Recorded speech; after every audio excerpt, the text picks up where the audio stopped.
అమ్మగారు ఎట్లున్నారు అమ్మగారు? పద్మ బాగున్నారా ఇంట్లో? అందరు మస్తున్నారు అమ్మగారు. నేను పని చేసుకుంటా అమ్మగారు. వెళ్ళు.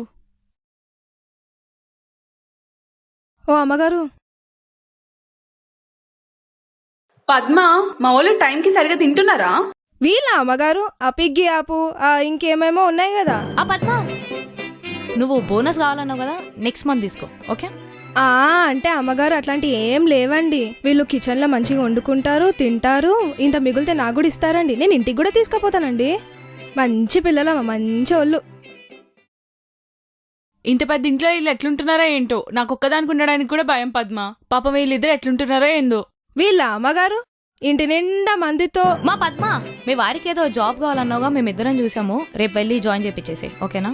మందితో నిండి ఉన్న బ్యాచులర్ రూమ్ చూసినా గానీ వీళ్ళైతే ఇద్దరంటే ఇద్దరే అమ్మగారు. మీరు కూడా అప్పుడప్పుడు వస్తూ పోతుండండి. వస్తుంటానమ్మా రెగ్యులర్ గా. అవును హారిక, సిటీలోంచి వచ్చినప్పటి నుంచి చూస్తున్నా అందరు పొట్టి పొట్టి బట్టలేసుకుంటున్నారు.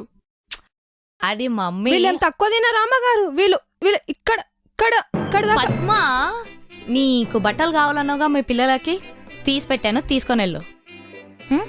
బుట్టనీళ్ళు కూడా కనబడుకుంటూ వేసుకుంటారు అమ్మగారు. వీళ్ళంతా మంచి పిల్లలు. అది అది మళ్ళీ నా పెంపకం. అవునవును, మీ పెంపకం నాకు తెలియదా?